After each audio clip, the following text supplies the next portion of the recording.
وأشهد أن لا إله إلا الله وحده لا شريك له وأشهد أن محمدا عبده ورسوله. يا أيها الناس اتقوا ربكم الذي خلقكم من نفس واحدة وخلق منها زوجها وبث منهما رجالا كثيرا ونساء واتقوا الله الذي تسألون به والأرحام إن الله كان عليكم رقيبا. يا أيها الذين آمنوا اتقوا الله حق تقاته ولا تموتن إلا وأنتم مسلمون. يا أيها الذين آمنوا اتقوا الله وقولوا قولا سديدا يصلح لكم أعمالكم ويغفر لكم ذنوبكم ومن يطع الله ورسوله فقد فاز فوزا عظيما. إن أصدق الحديث كتاب الله وأحسن الهدي هدي محمد صلى الله عليه وسلم. شر الأمور محدثاتها كل محدثة بدعة كل بدعة ضلالة كل ضلالة في النار. வார்த்தைகளில் சிறந்த வார்த்தை அல்லாஹ்வுடைய வார்த்தை. வழிகாட்டுதலில் சிறந்த வழிகாட்டுதல் நபிகள் நாயகம் ஸல்லல்லாஹு அலைஹி வஸல்லம் அவர்களுடைய வழிகாட்டுதல். காரியங்களில் மிகவும் தீயது மார்க்கத்தில் பெயராக உருவாக்குவது. ஒவ்வொரு விதமான காரியமும் பிதாத்தாகும் ஒவ்வொரு பிதாத்தும் வழிகேடாகும் வழிகேடும் நரகத்தில் போகப்படும் செய்யும். கண்ணியமிக்க எல்லாம் இல்லை அல்லாஹ் தஆலா இஸ்லாமியர்களை, அதாவது அவனை மட்டும் வணங்கக்கூடிய மக்களை ஏதேனும் ஒரு வகையில் நம்மை தனித்துவப்படுத்தி அடையாளப்படுத்தி காட்டிக்கொண்டேதான் இருக்கிறான். பொதுப்படையான வாழ்க்கை எல்லோரும் வாழக்கூடிய அந்த வாழ்க்கையை எடுத்துக்கொண்டாலும் நம்முடைய வாழ்க்கையில் ஒரு சில விஷயங்களை நாம் கண்டிப்பாக செய்தாக வேண்டும்.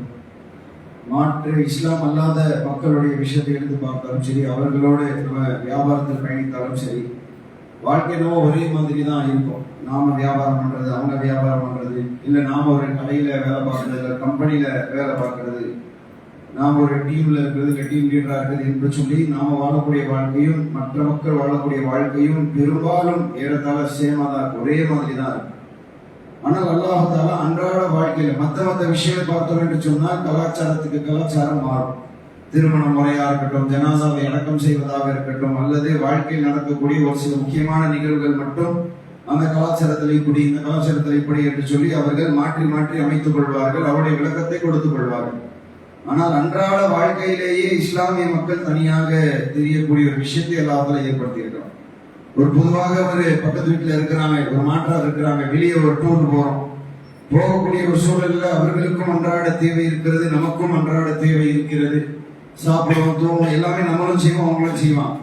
ஆனால் இங்கே ஒரு வித்தியாசம் வந்து நிற்கும் என்று சொன்னால், ஒரு நேரம் ஆயிடுச்சு, பாய் கரெக்டா தொழுதுவாரு, பாய்க்கு கரெக்டான நேரம் வந்துட்டு அவருக்கு தொழுதாகணும், இல்லைன்னு சொன்னா அவர் ஏதாவது கேட்பாரு, அந்த இடத்துல அவருக்கு அமைச்சு கொடுக்கக்கூடிய ஒரு சூழல் ஏற்படுத்தி தரணும் என்பது போல விஷயங்கள் தொழக்கூடிய மக்களுக்கு ஏற்படுவதை நீங்கள் பார்க்கலாம். ஆனால் இதைத்தான் அடையாளமாக அல்லாஹ் தஆலா குர்ஆனில் நிறைய இடங்களில் சொல்லி காட்டுகின்றான். ஏன்னு சொன்னால் லட்சியம் என்பது வேறு, அடையாளம் என்பது வேறு. நாளைக்கு நான் ஃபஜர் தொழுவேன் என்பது லட்சியம். இன்ஷா அல்லாஹ் நம்ம கண்டிப்பா தொழணும் என்று நினைச்சு தொழுவது லட்சியம். அது பெரும்பாலான மக்கள் அந்த லட்சியத்தை வைத்தால் நிறைய சந்தர்ப்பங்களில் ஜெயித்துவிடலாம் அல்லாஹ்வுடைய உதவியை கொண்டு. ஆனால் அடையாளம் என்பது, எனக்கு இது அடையாளம் என்று ஒருவர் சொல்ல வேண்டும் என்று சொன்னால் அது வாழ்நாள் முழுவதும் சக்கராத்து வரைக்கும் தொடர வேண்டிய ஒரு இபாதத்தாக இருக்கும்.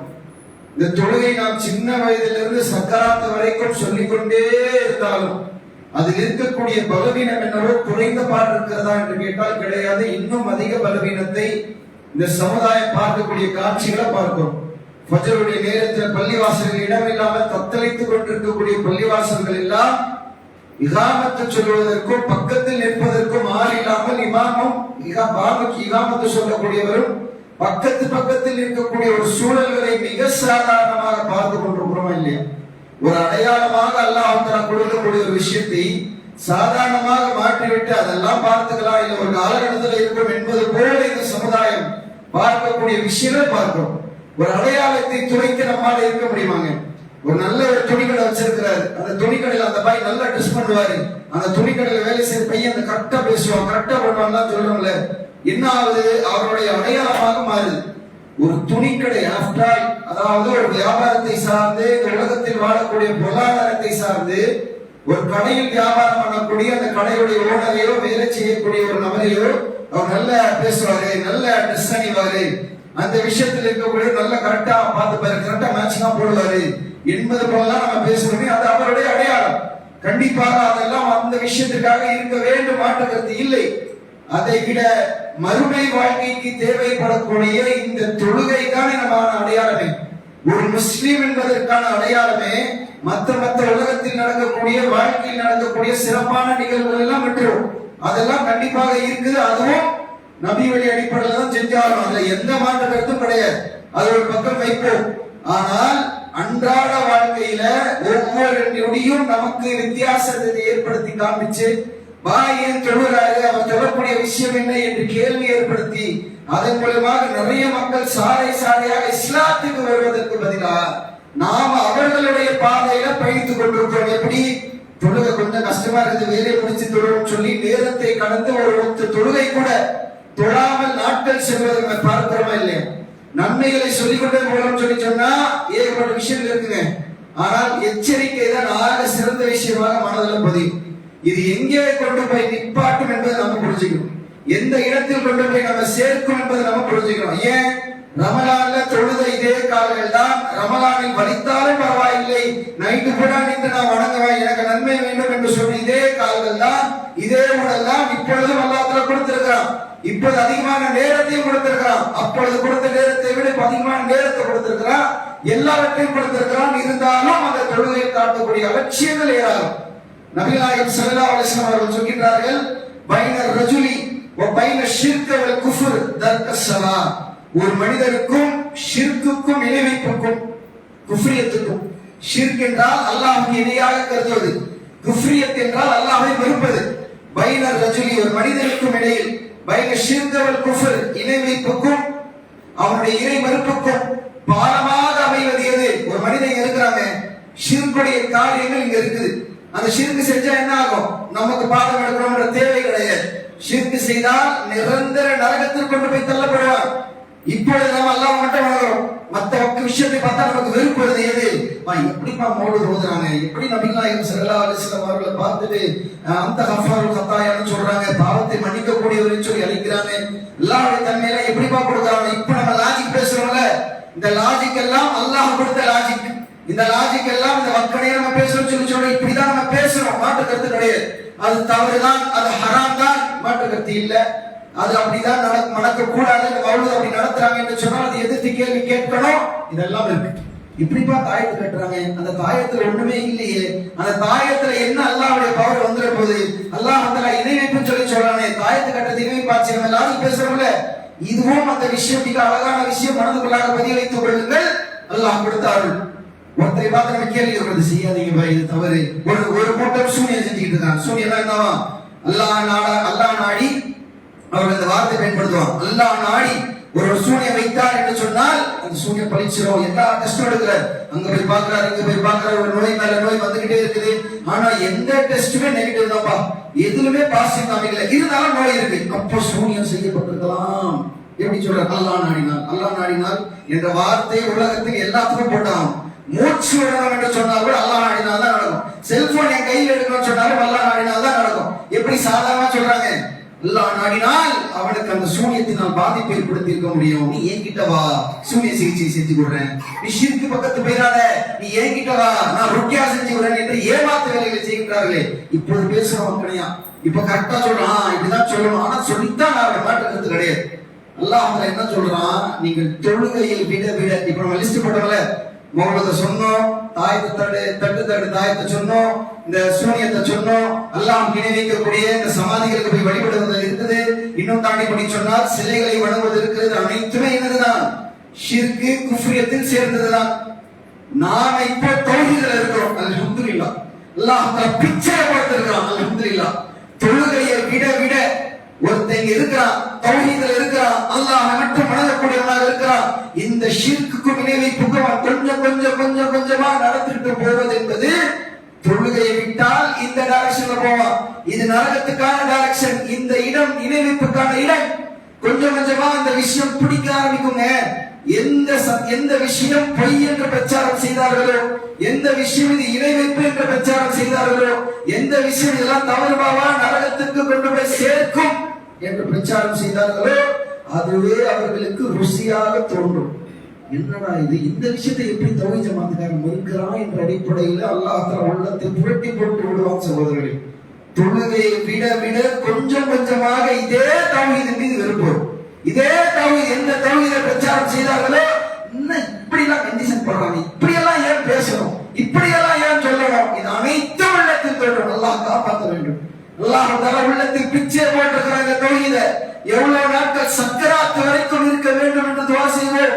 அல்லாஹ் தஆலா டைரக்டாக சொல்லிட்டான், இதுக்கு மேல என்ன வேணும்? டைரக்டாக சொல்லிட்டானே, நீங்கள் விட விட ஒவ்வொரு தொழுகையை நீங்கள் விட்டுட்டு போக இதே தௌஹீதின் மீது வெறுப்பு வரும். இதே தௌஹீத் உங்களுக்கு கசப்பாக தெரியும். இதே தௌஹீத் அல்லாஹ்வை மட்டும் வணங்கக்கூடிய விஷயத்திற்கு மாற்றமாக செயல்பட தோன்றும். சகோதர சகோதரிகளே, ஒரு நிமிஷம் நினைச்சு பாருங்களேன். டைரக்டாக சொல்லிட்ட பிறகும் இந்த தொழுகையில் காட்டக்கூடிய அலட்சியம் அவ்வளவு பெருசா. நிறைய பேர் சொல்றாங்க, பாய் நான் கொஞ்ச நாள் தொழுகிறேன், அப்படியே நாளாக எனக்கு என்னவோ தெரியல, அப்படியே அந்த விஷயம் கொஞ்சம் மோட்டிவேஷன் கம்மியான மாதிரி இருக்குது, பூஸ்ட் கம்மியான மாதிரி இருக்குது. அல்லாஹ் குர்ஆன்ல நிறைய இடங்கள்ல சொல்றான். ஊலுல் அல்பாப் என்ற ஒரு பிரிவினரை பத்தி சொல்றான். ஊலுல் அல்பாப் என்று சொன்னால் சிந்திக்கக்கூடிய மக்களுக்கு நிறைய படிப்பினைகள் இருக்கிறது. நீங்கள் உங்களை சுற்றி இருக்கக்கூடிய மக்களை பற்றி சிந்திச்சு பாருங்க. அல்லாஹ் தஆலா கொடுக்கக்கூடிய அருளை பற்றி சொன்ன செய்தியை பற்றி சிந்திச்சு பாருங்க. இது நபிகள் நாயகம் ஸல்லல்லாஹு அலைஹி வஸல்லம் சொன்ன செய்தி பதியப்பட்டிருக்கிறது. ஒரு பொய்யாகுமா? இது சும்மா ஏதோ சொன்னாங்கன்றது கடந்து போறதுக்கான செய்தியா? கொஞ்சமா அவன் இணை வைப்பில் கொண்டு போய் சேர்க்கப்படும் என்பது சாதாரண செய்தியா? இன்னொரு இடத்திலையும் வருது, தொழுகையை கைவிட்டவன் காஃபிர் என்ற வார்த்தையை பயன்படுத்தி வருது. நாம் என்ன சொல்றோம்? இல்ல, அது காஃபிர் என்றால் நேரடியான காஃபிர் இல்ல, நன்றி கெட்டவன் என்ற வார்த்தையும் சேர்த்து வருகிறது. அந்த வார்த்தையை தான் இதை குறிக்கிறது என்பதை நாம சொல்லிக் கொண்டிருக்கிறோம். இது புரிந்து கொள்ள வேண்டிய விஷயம் என்ன? அந்த தொழுகையை கூட என்னால் வாழ்க்கையில் அல்லாஹ் கொடுத்த இந்த வாழ்க்கையில கடைபிடிக்க முடியவில்லை என்று சொன்னால் அல்லாஹ் தஆலா ஏங்க நமக்கு சொர்க்கத்தை கொடுக்கணும் என்ற யோசனை செஞ்சுட்டாங்க. அல்லாஹ் தஆலா அதான் சொல்றான், பூமிக்கு மேல் இருக்கக்கூடிய எந்த உயிரினமானாலும் சரிதான், செய்யக்கூடிய பாவங்களுக்கு உடனடியா பிடிக்கிறான்னு வைங்களேன், எந்த உயிரும் மிஞ்சாதுன்ற அல்லாஹ் தஆலா பிச்சை போட்டு வச்சிருக்கிற அல்லாஹ் தஆலா நம் அனைவருக்குமே பொருளாதாரத்தை சார்ந்து, உடல்நலத்தை சார்ந்து, தௌஹீதை சார்ந்து, குடும்பத்தை சார்ந்து, பிள்ளைகளை சார்ந்து, கல்வியை சார்ந்து எல்லாவற்றையும் யோசித்து பார்த்தா நான் என்ன செஞ்சேன்? அல்ஹம்துலில்லாஹி ரப்பில் ஆலமீன் சொல்றது ஒவ்வொரு தொழுகையிலும் அகிலத்தை படைத்த இறைவனுக்கே புகழ் அனைத்தும் அவன் தான் பராமரித்துக் கொண்டிருக்கிறான், மெயின்டைன் பண்ணி கொண்டிருக்கிறான். என்னுடைய வாழ்க்கையை மெயின்டைன் பண்ணி பேலன்ஸ் அவன் தான் போயிட்டு இருக்கிறான். மானம் எப்பவே போயிருக்குமே, எத்தனையோ இடத்துல காசு கொடுக்க முடியாம, வாங்கின காசை திரும்பி கொடுக்க முடியாம மான கப்பல் இருக்குமே, யாரு காப்பாத்தினா? யாரு இந்த இடத்துல வந்து கொடுத்தா? அர் ரஹ்மான் ரஹீம் தானே கொடுத்தான். அளவற்ற அருளாளர், நிகரற்ற அன்புடையவர். நான் இத்துணை தவறுகளை செய்த பிறகும் கொடுத்தானே. நான் தொழுகையை விட கொஞ்சம் கோபம், இன்னும் கொஞ்சம் கோபம், இன்னும் கொஞ்சம் கோபம் என்ற அடிப்படையில ஒரு ஏரியா எப்பேர் கெட்டு போ என்ற ஒரு சூழல் நம் மீது வந்துவிடக் கூடாது சகோதரர்களே. இதை ஸ்ட்ராங்காக மனதில் பதிய வைத்துக் கொள்ளும். அல்லாஹ் தஆலா கொடுத்த இந்த அருளை ஒருபோது விட்டு விடாதீர்கள். சாதாரணமாக இதை நபிகள் நாயகம் ஸல்லல்லாஹு அலைஹி வஸல்லம் அவர்கள் சொல்றது கிடையாது. இது எந்தெந்த வகையில வரும் என்பது குர்ஆனிலும் நமக்கு சொல்லி காட்டப்படுகிறது. ஒன்று, படிப்படியாக இனி இப்படி பக்கம் போகுது. டைரக்டா போயிடுவானா? டைரக்டா போக மாட்டான். நடுவில் இன்னும் நிறைய விஷயங்கள் எல்லாம் குர்ஆன்ல சொல்லக்கூடிய விஷயத்தை நம்ம பார்க்கணும். டைரக்டா இங்க வரல, நடுவில் என்னெல்லாம் வருது குர்ஆன்ல அல்லாஹ் சொல்றோம். இன்ன ஸலாத்த தன்ஹா அனில் ஃபாஹ்ஷாய் வல் முன்கர். இன்ன ஸலாத்த, கண்டிப்பாக தொழுகை என்பது, தன்ஹா அனில் ஃபாஹ்ஷாய் வல் முன்கர், வெட்கக்கேடானதை விட்டும் தீமையை விட்டும் இந்த தொழுகை உங்களை தடுக்கும். ஃபஜ்ர் தொழுகை நினைச்சு பாருங்களேன், எவ்வளவு பலவீனமா, எவ்வளவு கஷ்டமா நினைச்சு காட்டுறான். எப்படி காட்டுறா ஷைத்தான். அந்த ஃபஜ்ர் தொழுகை எந்திரிச்சு என்பது அப்பேற்பட்ட சவால். நபிகளாய் இப்ப நாம சொல்லக்கூடிய செய்தியும் கிடையாது. நபிகளாயும் ஸல்லல்லாஹு அலைஹி வஸல்லம் அவர்களே ஒரு செய்தியில நமக்கு மிக தெளிவாக சொல்லியிருக்கிறார். இஷா தொழுகையும் ஃபஜ்ர் தொழுகையும் நயவஞ்சகனுக்கு மிகப்பெரிய அளவுக்கு பாரமாக இருக்கும் என்பது ஒரு செய்தி. இரண்டாவது செய்தியில இன்னொரு செய்தியில என்ன சொல்லப்படுதுன்னு சொல்லி கேட்டா, நபிகளாயும் ஸல்லல்லாஹு அலைஹி வஸல்லம் இஷா தொழுகைக்கு வர்றாங்க, நிறைய மக்கள் வரல. அதனால நபிகளாயும் ஸல்லல்லாஹு அலைஹி வஸல்லம் சொல்றாங்க, உங்களை ஒருவரை இமாமத்தா வச்சு தொழ வச்சு, உங்களை ஒரு இகாமத்தை சொல்ல வச்சு, யார் யாரெல்லாம் தொழாமல் ஒழுங்கிக் கொண்டிருக்கிறார்களோ அவருடைய வீட்டை கொளுத்துவதற்கு நான் எண்ணுகின்றேன் என்று சொல்லிட்டு அடுத்த ஒரு தகவல் சொல்றாங்க பாருங்க.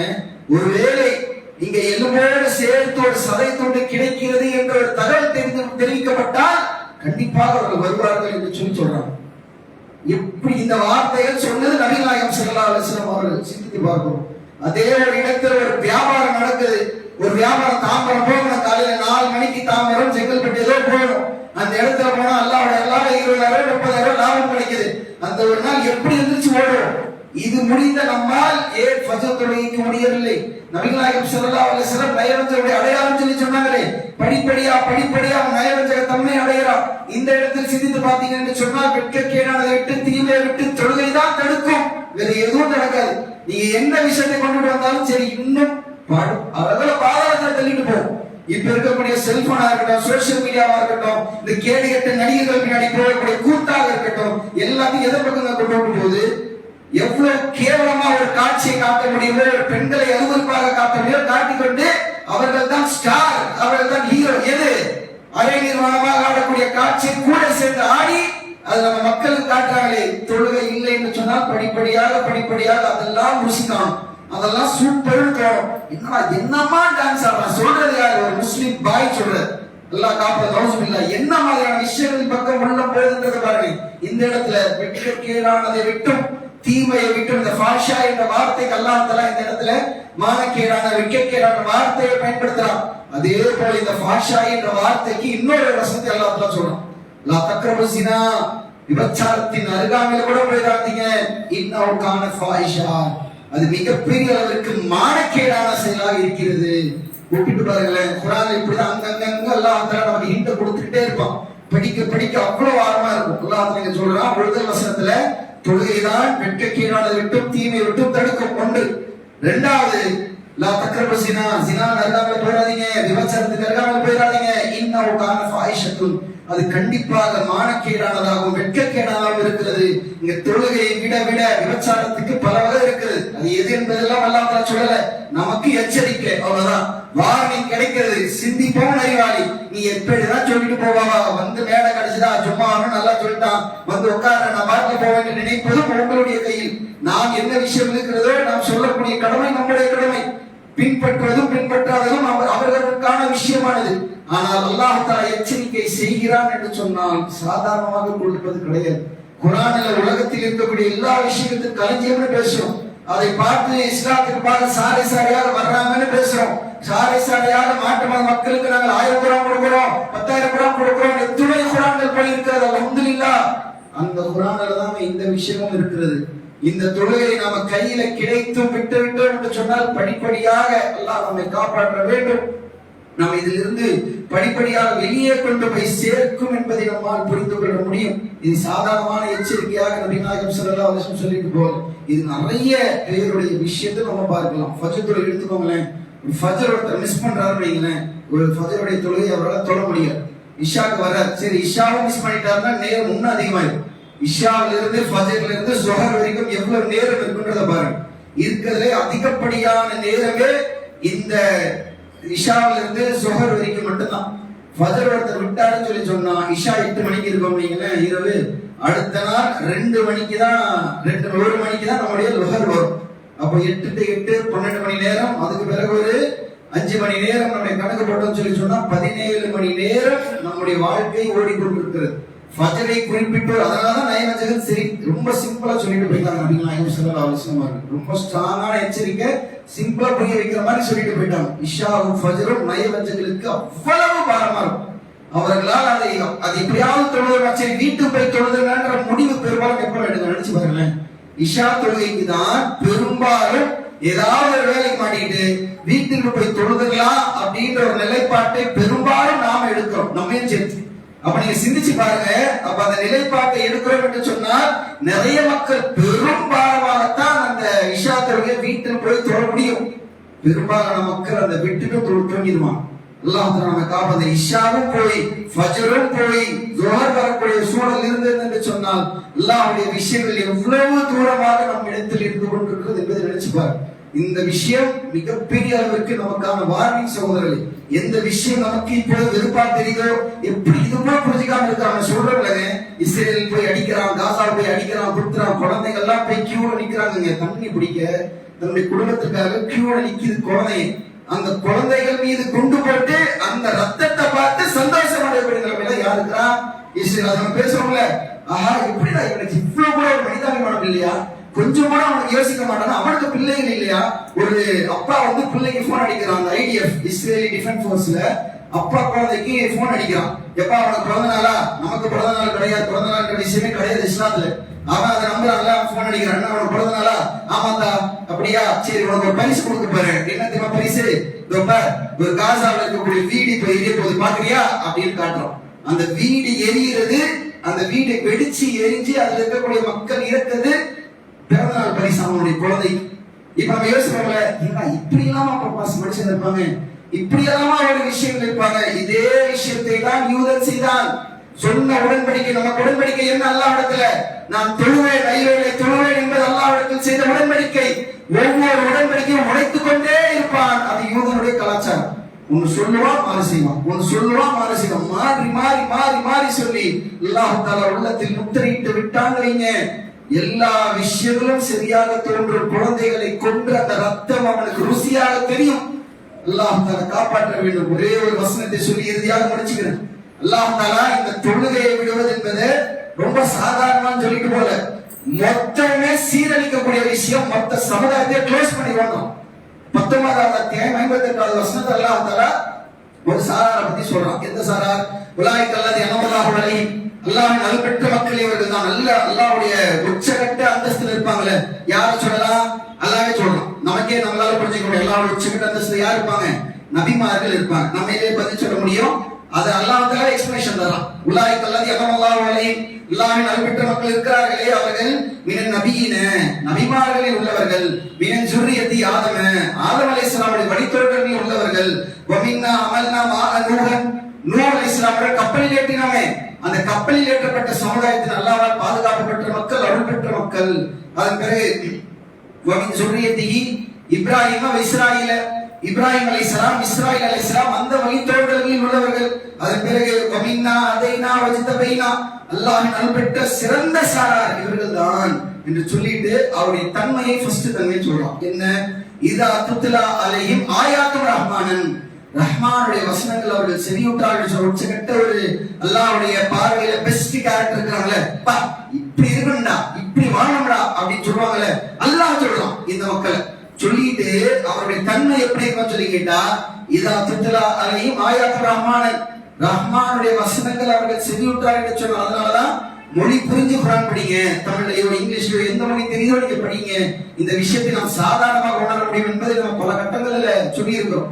இந்த இடத்துல அல்லாஹ் சொல்றான், இதா துத்லா அலைஹிம் ஆயாத்துர் ரஹ்மானன், ரஹ்மானுடைய வசனங்களை அவர்கள் செவியுற்றார்கள் சொன்னால் இந்த நல்லவர்கள் கர்ரு சுஜ்ஜதன் வ புகியா, அழுதவர்களாக சஜிதாவில் விழுவார்கள் என்பது ஃபர்ஸ்ட் பாடம். அப்ப நமக்கு ஒரு நல்ல பாடம் ஒன்று கிடைக்குது. நல்ல மக்களுடைய தன்மை எப்படி இருக்கும்? அல்லாஹ்வுடைய வசனங்கள் கேட்டாங்கன்னு சொல்லி சொன்னா அவர்கள் அறியாமல் அவர்கள் அழுது அல்லாஹ்வுக்காக அழுது சஜிதா செய்வாங்க. இது 58வது வசனம். இது யாரை பத்தி அல்லாஹ் சொல்றான்? சூப்பரான பெஸ்டான மக்கள் இருப்பதேப்பா வாழ்ந்த அப்படி வாழ்க்கை. நபி நாயகம் ஸல்லல்லாஹு அலைஹி வஸல்லம் அல்லாஹ் என்ன சொல்றான்? உஸ்வத்துல் ஹஸனா, அழகிய ரோல் மாடல். இப்பேற்பட்ட மக்கள் இப்படி இருப்பாங்கன்னு சொல்லிட்டு அதன் பிறகு அல்லாஹ் சொல்றான், வஹலஃப மின் பாதி கல்ஃபுன், அதன் பிறகு ஒரு சமுதாயம் வந்தாங்க. யாருக்கு பிறகு? பெஸ்ட் ஆஃப் பெஸ்ட் இருக்குல்ல, நடுவுலாம் கிடையாது. நடுவுல இந்த இப்படி நல்லவங்க இருப்பாங்க, கெட்டவங்க இருப்பாங்க, இந்த விஷயமே கிடையாது. சிம்பிளா எல்லாம் முடிச்சிட்டான். வஹலஃப மின் பாதி, இதுக்கு பிறகு ஒரு சமுதாயம் வந்தனர். அதன் பிறகு அல்லாஹ் சொல்றான், அவர்கள் தொழுகையை பாழாக்கினர். ஒரே ஒரு ஜெனரேஷன் கேப் தான், ஒரு தலைமுறை கேப் தான். அதற்கு பின்னால் வர்றான். ஒரு தலைமுறைன்றது இப்பதான் பேர் வைக்கிறாங்கல்ல, 2K kids, Gen Z kids, Gen Alpha kids. எத்தனை வருஷம் வைக்கிறான்? வெறுமனே 10 வருஷம். சரி, நாம் அதிகபட்சம் ஒரு 20 வருஷம் 25 வருஷம் வைப்போம். ஒரு தலைமுறை தாண்டி இதுக்கு பின்னால் ஒரு தலைமுறை வந்தனர். தொழுகை அவர்கள் சுத்தமாக பாழாக்கி விட்டுட்டு சுய விருப்பங்களை எல்லாம் பின்பற்றினர் என்று சொல்லிட்டு அல்லாஹ் சொல்றான், அவர்கள் அழிவை சந்திப்பார்கள். முடிஞ்சிருச்சு. ஃபர்ஸ்ட் லெவல்ல வச்சுட்டு அந்த தொழுகையை விட்ட காரணத்தினால அவர்கள் அழிவையே சந்திப்பார்கள். அழிவை சந்திப்பது சாதாரணமாக அல்லாஹ் அதுல நிறைய இடத்துல என்ன சொல்றான்? விட்டு பாக்குறோம். எத்தனையோ பேர் இடத்துல நம்ம வாழ்க்கை வசதி கொடுத்தா, கெட்டவர்களுக்கு வாழ்க்கை வசதி கொடுத்தா அவங்களை ஏமாத்தி விட வேண்டாம், அவர்களுக்கு எல்லாம் டைம் கொடுத்துருக்கோம் தான் அல்லாஹ் சொல்லி நம்மளும் கேள்விப்பட்டிருக்கோம். இந்த இடத்துல இந்த பெஸ்ட் ஆஃப் பெஸ்ட் சமுதாயத்துக்கு பின்னால ஒரே தலைமுறை கேப் தான். தொழுகையை விட்டாங்க, சுய விருப்பங்களை எல்லாம் நம்ம பாத்துக்கலாம், தொழுகிறான் அல்லாஹ் மன்னிச்சிருவான், அல்லாஹ் இது பண்ணிடுவோம் அது பண்ணிடுவோம். அந்த வயசுக்கு பிறகு நான் தொழுதுக்கிறேன், நிக்கா பிறகு நான் தொழுதுக்கிறேன், குழந்தை பிறகு தொழுதுக்கிறேன், ரிட்டையர் ஆன பிறகு தொழுதுக்கிறேன், இல்ல வேலை ஏதாவது மாறிட்டா நான் பள்ளிவாசல் போய் தொழுகிறேன். இந்த லாஜிக் எல்லாம் அல்லாஹ் இடத்துல ஈடுபடாத சகோதர சகோதரிகளே, கண்டிப்பாக ஏதேனும் வகையில இருக்கிற வேலையிலே முயற்சி எடுங்க. நான் கண்டிப்பாக தொழுதாகவே தொழுகை இல்லை என்று சொன்னால் இருக்க மாட்டேன்னு ஒரு ஸ்டாண்ட் எடுங்க. ஏதாவது ஒரு வகையில் அல்லாஹ் தஆலா அந்த இடத்திலேயே உங்களுக்கு ஏற்பாடு செய்து தருவான் இன்ஷா அல்லாஹ். இல்லை என்று சொன்னால் வேறு வேலை இதை விட சிறந்த அல்லாஹ்வை துஆ செய்யுங்க. எல்லாம் என்னால தொழ முடியல, இதை விட டபுள் மடங்கு சம்பளத்தோட தொழக்கூடிய ஒரு வாய்ப்பு எனக்கு வேலையை தா என்று கேட்டு பாருங்க, அல்லாஹ் தஆலா கண்டிப்பாக கொடுப்பான் சகோதரர்களே. இந்த இடத்துல சிந்தித்து பார்த்தால் அதை விட்ட காரணத்தினால ஒரே தலைமுறை டிஃபரன்ஸ்ல ஒரு சமுதாயமே நாசமா போயிடுச்சு. அவர்கள் அழிவை சந்திப்பார்கள் என்பது அல்லாஹ் தஆலா அதே அடுத்த வசனமே 19வது அத்தியாயம் 59வது வசனத்திலே இப்படி முடிக்கிறோம். அந்த தொழுகையை கையில வைத்து, நபிவழியை கையில வைத்து, தௌஹீதை கையில வைத்து, உங்களுக்கும் எனக்கும் ஏதாவது ஒரு கருத்து வேறுபாடா குர்ஆனை வைத்து தீர்வை காணும் என்று சொல்லக்கூடிய இடத்துல அல்லாஹ் தஆலா நம்மை மட்டும் தான் வச்சிருக்கான். வேற யாராவது ஒருத்தர் இதை பேசுவாங்களா? குர்ஆனை படிங்கன்னு சொல்லிட்டு எதிர்த்து கேள்வி கேட்டா உனக்கு அரபி தெரியுமான்னு கேட்கக்கூடிய இடத்துலதான் இந்த சமுதாயம் இருக்கு.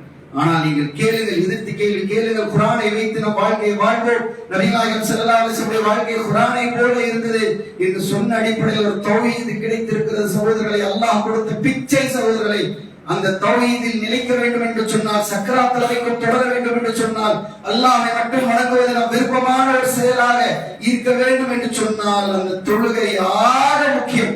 ஒரு வக்து தொழுகை விட்டாலும் எங்கே அல்லாஹ் திரும்பி செய்வானா என்ற ஒரு எண்ணம் நமக்குள்ளாக வந்தது என்று சொன்னால் ஒருபோதும் அதை விட்டு விட மாட்டோம். எங்கேயாவது எப்படியாவது அந்த விஷயத்தை விட்டுருவோம். எல்லா இபாதத்துக்கும் எக்ஸ்கியூஸ் இருக்குங்க, எல்லா இபாதத்துக்கும் விட்டுட்டு போறதுக்கான வாய்ப்பு இருக்கு. ஆனால் தொழுகைக்கு அந்த வாய்ப்பே கிடையாது. அல்லாஹ் நபி நாயகம் ஸல்லல்லாஹு அலைஹி வஸல்லம் சொல்றாங்க, நின்று தொழுங்க, இல்லாவிட்டால் உட்கார்ந்து தொழுங்கள், இல்லை என்று சொன்னால் படுத்தாவது தொழுங்கள் என்பது தொழுகைக்கான விஷயம். பைத்தியக்காரரை தவிர வேறு எவருக்கும் இதில் விதிவிலக்கு கிடையாது. ஃபஜ்ராக இருக்கட்டும், ஸுஹராக இருக்கட்டும், அஸ்ராக இருக்கட்டும், மக்ரிப், இஷா, எந்த தொழுகையாக வேணாலும் இருக்கட்டும், கண்டிப்பாக அது ஒவ்வொன்றும் என்னை சொர்க்கத்தில் அழைத்து செல்லக்கூடிய ஒரு ஆயுதம். அதுவே நான் விட்டுவிட்டேன் என்று சொன்னால் அது கொஞ்சம் கொஞ்சமாக படிப்படியாக அந்த நரகத்தில் அழைத்து செல்லக்கூடிய விஷயமாக எனக்கு எதிரான ஆயுதமாக மாறிவிடும் என்பதை ஆணித்தனமாக மனதிற்குள் பதிவு வைத்துக் கொள்வோம். சிந்திக்கக்கூடிய மக்கள் கண்டிப்பாக என்றென்றைக்கும் எனர்ஜி வேணும் பூஸ்டர்கள்லாம் சொல்ல மாட்டான்.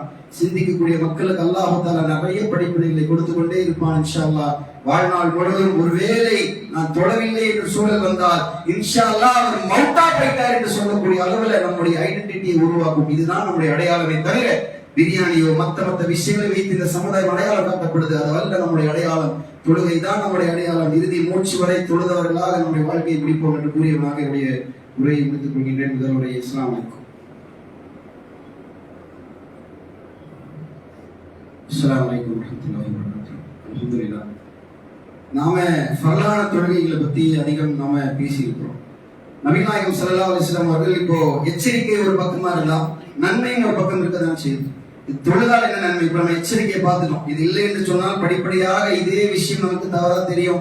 இணைவிப்பின் பக்கம் கொண்டுட்டு போவோம். நாம் நபி நாயகம் ஸல்லல்லாஹு அலைஹி வஸல்லம் லானத் இருக்குது, நம்ம பரக்கத்து வேணும்னு எதிர்பார்க்கிறோம். நபி நாயகம் ஸல்லல்லாஹு அலைஹி வஸல்லம் வீட்டை கொளுத்துறதுக்கு நம்ம வீட்டை கட்டணும்னு நினைக்கிறோம். நபி நாயகம் ஸல்லல்லாஹு அலைஹி வஸல்லம் வீட்டை கொளுத்துறதுக்கு எண்ணிய தொண்டு நினைக்கிறாங்க. இதெல்லாம் லானத்தெல்லாம் இருக்கும்போது ஒரு எச்சரிக்கை ஒரு பக்கம் இருக்கிறது. இன்ஷா அல்லாஹ் அதையும் மனதுக்குள்ளாக வைத்துக் கொள்வோம். இரண்டாவது ஒரு விஷயம், நபி நாயகம் ஸல்லல்லாஹு அலைஹி வஸல்லம் வாழ்க்கையில ஒரு மிக அழகான ஒரு எடுத்துக்காட்டு. ரொம்ப அவசர தேவை, அதாவது எல்லாருக்குமே இருக்கும். பண தேவையா, குடும்ப பிரச்சனையா, அந்த விஷயங்கள் சொல்யூஷனா, இல்லை ஏதாவது உடல்நலம் சார்ந்த ஒரு பிரச்சனையாக ஏதோட ஒரு வகையில் அல்லாஹ் தஆலா எல்லாரையுமே சோதிக்க தானே செய்யறான். அப்போ நபி நாயகம் ஸல்லல்லாஹு அலைஹி வஸல்லம் அவர்கள் இக்கட்டான சூழலை சந்திக்கும் போது நமக்கு ஒரு பாடத்தை சொல்லி காட்டுறான். நபி நாயகம் ஸல்லல்லாஹு அலைஹி வஸல்லம் அவர்கள் ஐவேளை தொழுகை விடுவார்களா என்று கேள்வி கேட்டால் எல்லாரும் சொல்லிடுவோம். விட்டுக்க வாய்ப்பு இருக்கா? வாய்ப்பே கிடையாது. ஆனால் கூடுதலாக ஒண்ணு செஞ்சாங்க. என்னன்னு கேட்டா, அவர்களுடைய தஹஜ்ஜுத் தொழுகை வாழ்நாள் முழுவதும் இருந்துச்சு. வெறுமே ரமலான்ல கிடையாது. எப்படியாப்பட்ட தொழுகை தொழுதாங்க? ஏங்க இப்படி தொழுவீங்க? கால்லாம் வீங்கக்கூடிய அளவுக்கு. வேலைக்கு போய் கால் வீங்கி தூக்கம் இல்லாம வந்தா பாதுகாத்து அவர்களை சப்போர்ட் பண்ணக்கூடிய இதே சமூகம், ஒருத்தர் தொழுது கண்ணு வீங்கி போய் காலை வீங்கி போனா திட்டக்கூடிய இடத்துலதான் நம்ம சமுதாயம் இருக்கு. ஆனா நபி நாயகம் ஸல்லல்லாஹு அலைஹி வஸல்லம் அவர்கள் ஏங்க இப்படி தொழுவீங்க கால்லாம் வீங்கி போற அளவுக்கு என்று கேட்கும் பொழுது நபி நாயகம் ஸல்லல்லாஹு அலைஹி வஸல்லம் சொல்றாங்க, அஃபலா குன் அப்தன் ஷக்கூரா, இப்படி இறைவனுக்கு நான் நன்றியுடைய அடியானாக இருக்க கூடாதா என்ற ஒரு வார்த்தையை பயன்படுத்துறாங்க. ஃபர்ஸ்ட் பாடம் என்ன? நிறைய நேரம் நின்று வணங்குறாங்க. அவருடைய உடல் நலத்திற்கு அந்த காலகட்டத்தில் ரொம்ப ஸ்ட்ராங்கா இருந்தாங்க. அவர்களுடைய கால்களே வீங்கி போகக்கூடிய அளவுக்கு தொழுறாங்க. முதல் படிப்பு. இரண்டாவது படிப்புன நமக்கு தேவையான விஷயங்கள் எல்லாம் இடத்துல கேட்கிறது. பதில் பொருட்களும் வருது. மொத்த கூட்டம் எதுல வந்துட்டாங்க, வரக்கூடிய ஒரு கூட்டம் நிறைய இருக்கிறாங்க. ஆஹா, இவர்கள் அடிச்சிட்டாங்கன்னு சொல்லி சொன்னா இதுக்கு மேல எவ்வளவு பேர் பின்னடைவாகும் என்று சொல்லும் பொழுது நபி நாயகம் ஸல்லல்லாஹு அலைஹி வஸல்லம் இரவு முழுவதும் நின்று வணங்கி எல்லா இடத்துல கையேந்திய நிலையிலேயே இருக்கிறார். அபூபக்கர் ரலியல்லாஹு அன்ஹு அவர்கள் நீங்க ரொம்ப அதிகமா கேட்டுட்டீங்க என்று சொல்லக்கூடிய அளவுல கேட்கிறார். நம்ம வாழ்க்கையில் ஒரு பண பிரச்சனை இருக்கும், குடும்ப பிரச்சனை இருக்கும், ஒரு ஏதாவது ஒரு உலகம் சார்ந்த பிரச்சனை, இன்னும் என்னென்னலாம் பிரச்சனை இருக்குதோ அதை ஒரு நாள் இரவு எல்லா இடத்துல நியத்து செஞ்சு அல்லாஹ் இன்னைக்கு நான் தொழுவேன் உன் இடத்துல கேட்கிற நாள் பூரா நின்று வணங்கி பாருங்க. எல்லா இடத்துல கையேந்தி பாருங்க. ஒரே துவாவை 1 மணி நேரம் 2 மணி நேரம் கேட்டு பாருங்க. அதிகமான ஒரே சூறாவை திரும்ப 1 மணி நேரம் 2 மணி நேரம் நின்று வணங்கி பாருங்க. உங்க வீட்டுல நின்று வணங்கி பாருங்க. எல்லா இடத்துல துவா கேட்டு பாருங்க. நபி நாயகம் ஸல்லல்லாஹு அலைஹி வஸல்லம் கேட்டுக்கிட்டே இருக்கிறாங்க. அந்த துவா கேட்டு முடிச்ச உடனே தான் அந்த விஷயம் கேள்விப்பட்டிருப்பாங்களே, மலக்குமார்கள் எல்லாத்துல இறக்கி உதவி செய்தான். கண்டிப்பாக அதே அல்லாஹ் இப்போதும் உயிரோடு இருக்கிறான். இந்த சபையும் அல்லாஹ் தஆலா பார்த்து கொண்டிருக்கிறான். நீங்கள் கேட்டீர்கள் என்று சொன்னால் கொடுப்பதற்கு தயாராக இருக்கிறான். எந்த விஷயமா இருந்தாலும் சரி, அல்லாஹ் இடத்துல அதிகப்படியாக கேட்டு நீங்கள் வாங்கி பெற ஆரம்பித்து விட்டீர்கள் என்று சொன்னால், ஒவ்வொரு விஷயத்தையும் அல்லாஹ் இடத்துல கேட்டு பெற ஆரம்பிச்சிட்டோம் என்று சொன்னால் மிக அழகான அந்த வழிமுறையை நாமும் பின்பற்ற ஆரம்பிப்போம். நபி நாயகம் ஸல்லல்லாஹு அலைஹி வஸல்லம் சொல்லி கொடுத்தாங்க. பதில் போர்க்களத்துல இரவு முழுவதும் நின்று வணங்கி கேட்டுக்கிட்டே இருந்தாங்க. நீங்களும் கேட்டுக்கிட்டே இருந்து பாருங்க. எப்பேற்பட்ட ஒரு மாற்றத்தை இந்த தொழுகை மூலமாக நமக்கு கிடைக்கும். இரவு தொழுகை அவ்வளவு முக்கியமான ஒரு தொழுகை. வாழ்நாளில் எப்படி ஐவேளை தொழுகையை பேண வேண்டும் என்று நினைத்துக் கொண்டிருக்கிறோமோ அதே போல் தஹஜ்ஜுத் தொழுகையும் வாழ்நாள் முழுவதும் பேண வேண்டும் என்று நியத்து வைப்போம். அதற்கு சந்தர்ப்ப சூழ்நிலைகளை அல்லாஹ் அமைத்து தருவார் இன்ஷா அல்லாஹ். அந்த வாய்ப்பை பெறக்கூடிய மக்களாக வல்ல இறைவன் உங்களை நினைவாக்கி புரிவானாக என்று கூறியவனாக ஜும்மாவை முடித்துக் கொள்கிறேன். அஸ்ஸலாமு அலைக்கும்.